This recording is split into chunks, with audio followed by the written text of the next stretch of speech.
Buenos días. Espero que todos y todas ustedes estén muy bien. Les saluda Ani Calderón, coordinadora del Laboratorio de Técnicas Moleculares del CIPROC. Estoy muy agradecida por contar con su presencia esta mañana en la jornada de charlas del CIPROC, en conmemoración del Mes de la Ciencia en la Universidad de Costa Rica. Hoy nos honra también con su presencia la doctora Mónica Blanco, quien es la directora del CIPROC e igualmente es parte del equipo de trabajo de este laboratorio. Ella será quien impartirá nuestra charla y por lo tanto, a continuación, los y las dejo en compañía de la doctora Blanco. Es un gusto compartir hoy con ustedes en este ciclo de charlas que organiza el CIPROC. El nombre de la charla de hoy es Aplicaciones de las técnicas moleculares en la protección de los cultivos. La historia de la biología molecular. La biología molecular se conoce a partir de los años 50 con la unión del conocimiento procedente de varias disciplinas, entre estas la genética, la biología, diferentes áreas de la medicina relacionadas con los seres humanos y posteriormente pues ya se incrementa con la participación de estudios relacionados a plantas y a otros seres vivos. Básicamente, la biología molecular nos permite explicar el inicio de la vida de los seres vivos desde las macromoléculas conocidas como ácidos nucleicos, tanto el ADN como el ARN, y las proteínas, que básicamente son los agentes activos de los organismos.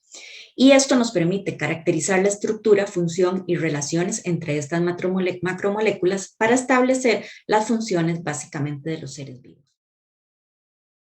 La molécula más importante, la del ADN, es la que contiene la información genética usada en el desarrollo y el funcionamiento de los organismos vivos y de algunos virus, siendo el responsable de la transmisión hereditaria. Por otra parte, la molécula de ARN es una traducción de la molécula de ADN para la formación de proteínas básicas en el funcionamiento de los seres vivos. El ADN, una doble hélice que está básicamente enroscada, y el ARN, una hélice simple, ambas formadas por azúcar, fosfatos y bases nitrogenadas.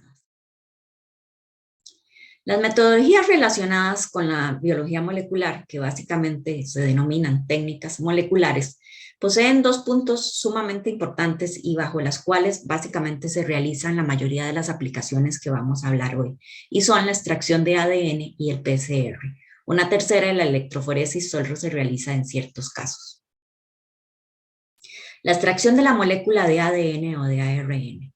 ¿Qué metodologías se utilizan? Para tejidos vegetales, agua, aislamientos, etcétera, siempre recomendamos la metodología SETAP, a la cual se le pueden hacer algunas modificaciones dependiendo del tejido del cual proviene. También existen kits que se pueden utilizar para lo que es la extracción de ADN cuando se utilizan materiales más sensibles o que están en menores cantidades y hay un mayor riesgo de perderlos. En el caso de suelos, sí se recomiendan kits específicos, principalmente por la composición de los suelos conformados por ácidos y otros componentes que podrían interferir en lo que es la reacción de la PCR que se desea realizar a un nivel posterior. Hemos trabajado con dos tipos de kits. Uno es el Nucleus Spin Soil y el otro es el Soil DNA Isolation Kits, los cuales pues sabemos que trabajan de forma correcta. Una buena extracción de ADN en cuanto a calidad y cantidad asegura un buen desarrollo de cualquier metodología molecular. Y ahora entramos en el segundo punto, la reacción en cadena de la polimerasa, también conocida como la PCR, que es la base prácticamente de cualquier análisis o aplicación que queramos hacer. Esta es una replicación artificial del ADN basada en lo que es la enzima Taq polimerasa, la cual es la que con ayuda de otros componentes se encarga de replicar el ADN al colocarla en un termociclador, el cual tiene diferentes temperaturas que básicamente facilitan la replicación de las células.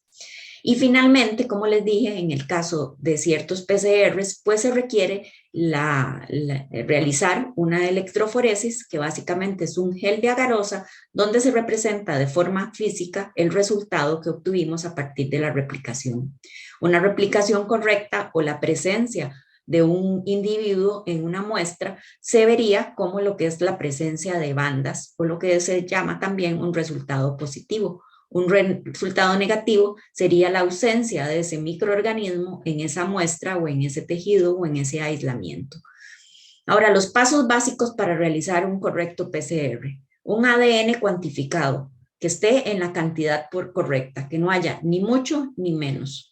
O sea, siempre existe un rango en el cual se debe realizar un PCR de la forma adecuada y esta es la mejor forma de hacerlo. Uno, para que no sea muy poco y no se dé la replicación o que sea mucho y los reactivos que tenemos se gasten en las fases iniciales y no se produzca la replicación. Un ADN de alta calidad, que no esté contaminado con proteínas, lípidos o cualquier otro contaminante que pueda interferirnos en lo que es la reacción del PCR. El uso de controles positivos y negativos, o sea, que nos permitan verificar que la replicación que estamos efectuando es de alta calidad y confiabilidad. Y un marcador de peso molecular conocido también como una escalera que se pone en los geles de electroforesis, básicamente para comparar el tamaño de las bandas. ¿Cómo se puede utilizar el PCR y en qué se puede utilizar? Básicamente se puede utilizar en cualquier organismo vivo. En nuestros casos, pues se analizan bacterias, virus, nemátodos, hongos, insectos. ¿Y a dónde? Aislamientos puros para ciertas aplicaciones es lo más correcto. Material vegetal como raíces, tallo, hojas, semillas, frutos, etcétera. En agua, suelo, sustratos e inclusive en el aire se pueden capturar esporas pues que estén en ambientes contaminados o se quiera verificar inóculo. ¿Cuáles son las aplicaciones de la biología molecular en el diagnóstico y manejo de enfermedades de los cultivos? La primera que vamos a hablar es el diagnóstico para presencia o ausencia de patógenos u otras características. En este caso se utilizan PCRs de dos tipos, el PCR tiempo final y el PCR tiempo real. ¿Cuál es la diferencia? El PCR tiempo final lo realizamos utilizando electroforesis. Y aquí vemos dos ejemplos. Uno es la identificación de patógenos de cualquier origen, en una muestra, en un aislamiento, cualquiera de lo que hablamos antes. ¿Y qué es lo que nos permite ver la electroforesis? La presencia de una banda que indica la presencia de ese microorganismo. En este caso, pues es un estudio que se hizo en el moho azul del tabaco, donde en diferentes muestras pues se quería verificar la presencia del patógeno.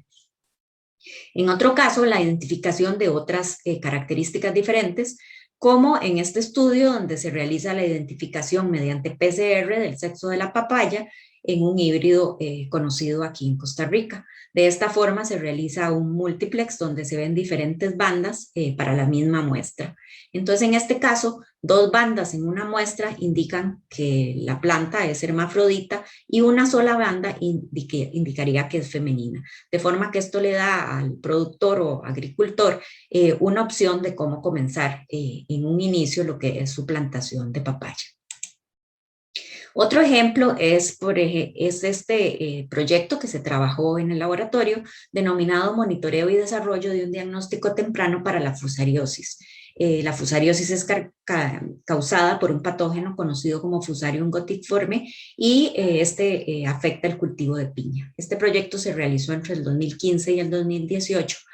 Y el objetivo era monitorear plantaciones de piña y desarrollar metodologías de diagnóstico para la posible presencia del hongo Fusarium gutiforme en Costa Rica. Se encontró que el hongo todavía no está presente en el país hasta el año 2021, pues digamos el diagnóstico se ha seguido realizando en compañía del Servicio Fitosanitario del Estado, que han estado, digamos, pendientes de todos los años brindar muestras. En un inicio se trabajó con 156 plantas sintomáticas de campo con síntomas asociados a Fusarium en la zona norte y el Caribe de Costa Rica.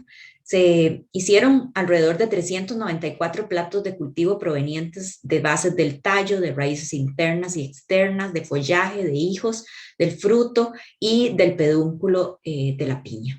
Y así se obtuvo un total de 116 aislamientos monospóricos, los cuales se secuenciaron para su identificación y dieron los siguientes resultados.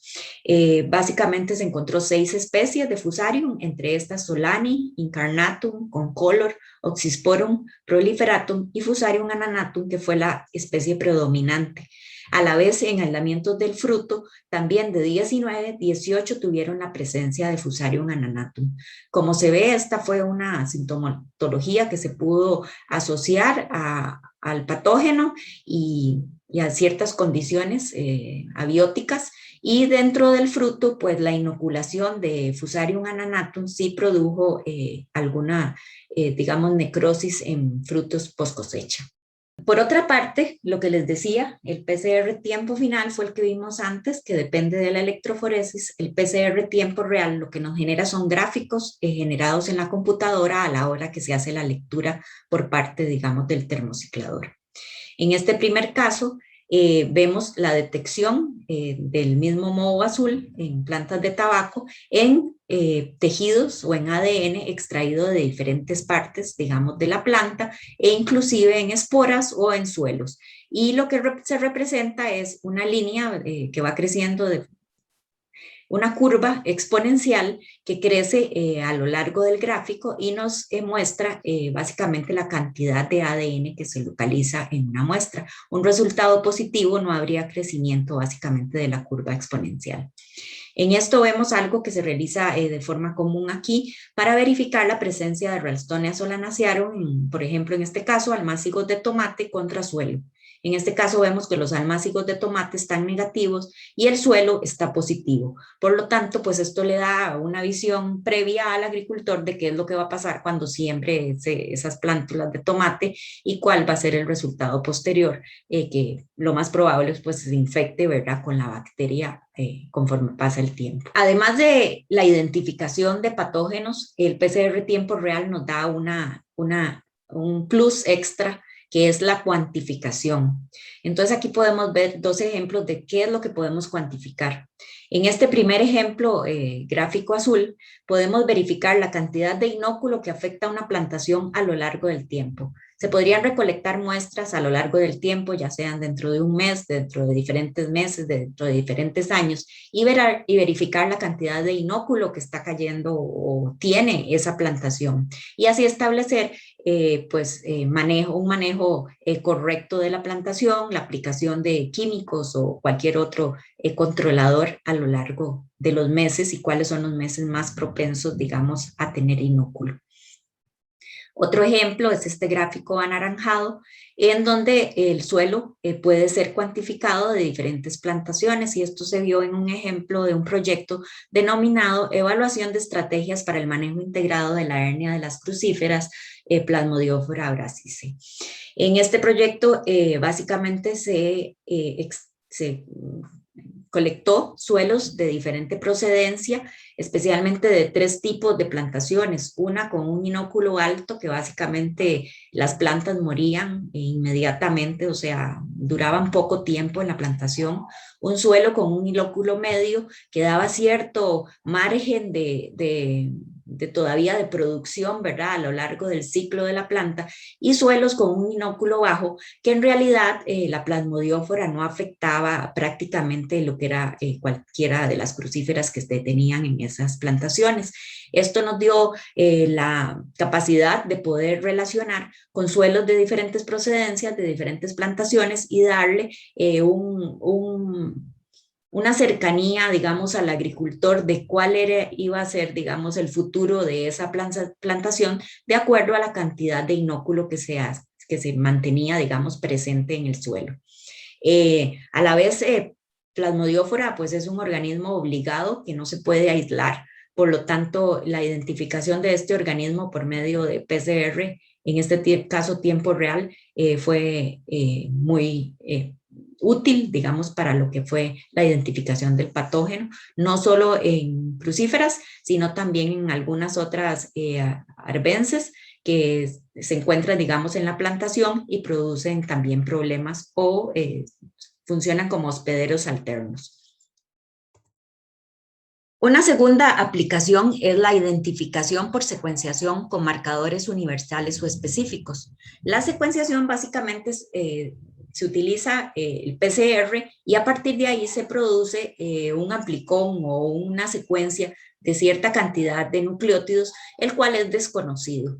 Esto se manda a secuenciar y a partir de ahí pues se brinda un resultado de estos, de X cantidad de nucleótidos, los cuales en bancos de genes que existen de forma libre, donde están básicamente depositados todo lo que son secuencias relacionadas a géneros y especies, se puede comparar y ofrecer un resultado. En este caso de este ejemplo, pues la pequeña secuencia, digamos, que tenemos aquí de color anaranjado, tenía un match perfecto del 100% de similitud con secuencias de pseudomonas, en este caso los géneros Agrobacterium y Burkholderia, pues tenían algunas mutaciones que no lo hacían ser exactamente igual. Entonces esto pues es una pequeña muestra, en los casos reales pues se compone de gran cantidad de nucleótidos que básicamente son comparados con muestras que ya han sido identificadas.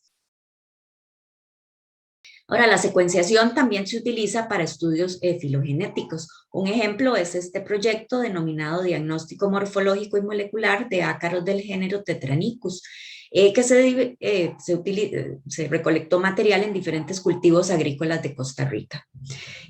Material se recolectó de 182 individuos, básicamente de 57 cultivos, y donde se pudo identificar diferentes especies de Tetranicus. La predominante fue Urtice, con 56 individuos en 30 cultivos. Y a la vez se pudo realizar un análisis filogenético. Ahora, un análisis filogenético es lo que vemos aquí, que se conoce como un árbol, el cual está compuesto por diferentes ramas. Y los organismos que se encuentran dentro de una rama se consideran que dentro de esa porción genética, pues son los más cercanos, digamos, o provienen de los mismos ancestros. Entonces, en este caso, la población de Costa Rica, básicamente de Urtice, se ubicó en la rama superior con muestras provenientes de Holanda y China. No así, no estaba relacionada con muestras ubicadas en la segunda rama, donde se veían de Grecia, de Islas Canarias, de Israel, de Taiwán y de otros países, o en la tercera rama de Japón. Por lo tanto, se interpreta que probablemente en el pasado hubo la llegada de algún cultivo o alguna otra muestra que traía este ácaro, el cual llegó al país, procedente de estos países, se adaptó y pues logró al final colonizar diferentes números de cultivos, donde hoy pues es el que predomina. Una tercera aplicación sería la expresión de genes ligados a defensa. Cuando una planta es atacada por un patógeno, por lo general cuando es una interacción compatible, se da la expresión de genes que se activan con la presencia del patógeno, el cual la planta es capaz de detectar. Asimismo, cuando se utilizan moléculas activadoras o inductores, ¿verdad?, de esta resistencia, también hay genes que se expresan o no se expresan, y esto nos permite generar este tipo de estudios. Básicamente tenemos diferentes inductores de resistencia y genes que se expresan pues en una mayor cantidad o en una expresión relativa mayor que otros genes relacionados a defensa dependiendo del inductor. Aquí en este cuadro se pueden ver diferentes moléculas activadoras o agentes bióticos o abióticos que han sido reportados como inductores de resistencia, que podrían ser utilizados en diferentes compuestos para facilitar la expresión de genes y que las plantas se manifiesten o se defiendan de una mejor forma. Este tipo de análisis o de aplicaciones nos permite verificar la expresión de genes a lo largo del tiempo, o sea, cuál es la duración de una molécula que estamos utilizando o de cualquier agente, ¿verdad? Cuánto está presente y cuánto tiempo nos mantiene estos genes activos para que la planta se defienda correctamente o tenga una mayor defensa contra el patógeno. ¿Cuáles genes se expresan y en qué medida? Como respuestas al inductor. Habrá genes que se expresan mayor con un inductor, otros genes con otros inductores, ¿verdad? Eso depende de los genes que estemos buscando y aquí estén relacionados. Comparación entre diferentes inductores que se utilicen, concentraciones utilizadas, etc. O sea, el campo de aplicación de la expresión de genes es amplio y pues da resultados bastante prometedores en cuanto al uso de moléculas activadoras.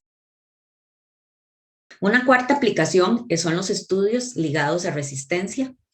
Sabemos que los individuos cada vez son más resistentes y atacan los cultivos, ¿verdad? Principalmente por excesivas o malas aplicaciones lo cual se conoce como presión de selección. También se han vuelto más resistentes al ir evolucionando, ¿verdad? Tanto patógenos como plagas evolucionan o coevolucionan con las plantas y conforme pues la resistencia se va incrementando, pues la patogenicidad también o la virulencia. La localización de genes relacionados a la resistencia en plantas o plagas permite implementar cultivos que se defiendan con mayores herramientas a futuro. Y esto lo podemos demostrar aquí con estos dos ejemplos que les traje. Uno es la validación de marcadores moleculares ligados al gen SH3 de resistencia contra la roya en introducciones de la colección colombiana de café. La roya es una de las enfermedades más importantes de café y gracias a variedades resistentes que se han obtenido del híbrido timor o se han derivado del híbrido timor, pues estas combinaciones de genes han dado una resistencia durable por cerca de 25 años. Sin embargo, pues la roya, como cualquier patógeno, va evolucionando y cada vez se hace pues más virulenta. Con lo cual se ha visto la necesidad pues, de buscar genes que estén relacionados a resistencia y uno de estos es CH3 que proviene de otro tipo de café, ¿verdad? De otra variedad de café. Con esto pues se determina la presencia de este gen, se realizan metodologías de mejoramiento genético y permite piridimizar pues para líneas portadoras que por medio de un PCR con digamos este marcador específico pues entonces se sabe cuáles plantas poseen el gen y cuáles no. Otro ejemplo es por el segundo artículo que les traigo aquí, que básicamente es un fallo en el control del mildiu polvoso y velloso con agroquímicos, o sea, ya los dos mildius no responden a lo que es básicamente el uso de agroquímicos. Por lo tanto, pues los patógenos, no solo el mildiu, sino que diferentes patógenos cada vez se hacen más resistentes a través del tiempo. En este caso, pues el agroquímico tenía un sitio de acción que era conocido y permitía pues verificar o secuenciar ese tipo de acción donde se encontró la presencia de marcadores específicos para este gen y que daban el resultado de mutaciones que ya se habían desarrollado en los 2000 DIUs y que básicamente era lo que daba la resistencia a esta presencia, digamos, de los agroquímicos. Aquí podemos ver dos ejemplos, entonces uno es la caracterización de genes en plantas y el otro es la caracterización de genes en plagas o patógenos. Un tercer ejemplo es de estudios de resistencia, es con individuos que también cada vez se hacen más resistentes a la aplicación de químicos u otras estrategias de manejo, o no se sabe cuáles poblaciones han roto la resistencia ni dónde se encuentran. En este artículo se estudiaron especies del género Echinocloa, la cual es una maleza problemática en el cultivo del arroz, las cuales presentaban diferencias en sensibilidad al químico quinclorac. Así, de esta forma, después del análisis, se hace un árbol genético y se diferencian pues, grupos en los cuales algunos de estas malezas son muy susceptibles y hasta tolerantes al herbicida, y los cambios pues estaban relacionados a mutaciones en genes específicos que se estudiaron durante la investigación. Una cuarta aplicación son los estudios de poblaciones de microorganismos del suelo. Esto es algo que últimamente pues, se ha visto muy importante debido a la importancia, ¿verdad?, del suelo y sus interacciones directas o indirectas con los cultivos. Saber la cantidad de bacterias, hongos u otros microorganismos que tenemos en el suelo es de mucha utilidad para saber las calidades, digamos, que ese suelo posee. Los estudios de este tipo de poblaciones de microorganismos básicamente nos permiten conocer la composición de las bacterias del suelo y su taxonomía o de cualquier otro microorganismo, modificaciones en las comunidades del suelo debido a cambios externos, realizar estudios de diversidad genética del suelo de diferente procedencia para buscar diferencias o similitudes, el impacto de químicos sobre la diversidad genética del suelo, el impacto de exudados de raíces en la composición del suelo y el análisis de comunidades específicas del suelo como descomponedores, fijadores de nitrógeno, productores de antibióticos, patógenos, controladores biológicos, inductores de resistencia o cualquier otro organismo que se encuentre ahí. Una quinta aplicación es la diversidad genética. ¿Cómo verificar la diversidad genética? Esto podemos verlo en un ejemplo de un estudio que se llevó a cabo denominado Identificación Molecular y Morfológica de las especies de Fusarium asociadas al cultivo de pimienta negra en Sarapiquí y Guatuso en Costa Rica. En este estudio se realizaron 25 aislamientos procedentes de las dos regiones y se encontró pues que existía diversidad genética de acuerdo al lugar geográfico del cual se habían realizado los aislamientos. Había una especie, el Fusarium solani, que predominaba en las dos áreas. Sin embargo, habían otras especies que eran específicas de cada una de las áreas. Por ejemplo, en Sarapiquí, el Fusarium concentricum y el Oxysporum, y en San Carlos, el Proliferatum, el cual en Malasia ya había sido reportado como un fitopatógeno. De forma que al estudiar la diversidad genética en lugares específicos se puede establecer relaciones evolutivas entre plantas, hipopatógenos y mutaciones que pertenecen a lo largo del tiempo. Y a partir de la variación en genes conservados, pues se logra dilucidar cambios en las poblaciones que pueden también establecer tipos de reproducciones que se han llevado anteriormente y cómo esto ha afectado la diversidad genética de las poblaciones. Además, pues a nivel de taxonomía también es una utilidad. La sexta aplicación que vamos a hablar hoy sería el origen de las especies a lo largo de la historia. ¿Cómo podemos estudiar el origen, la migración, cómo las poblaciones y la estructura genética de estas poblaciones se ha distribuido en diferentes países relacionadas a cultivos específicos?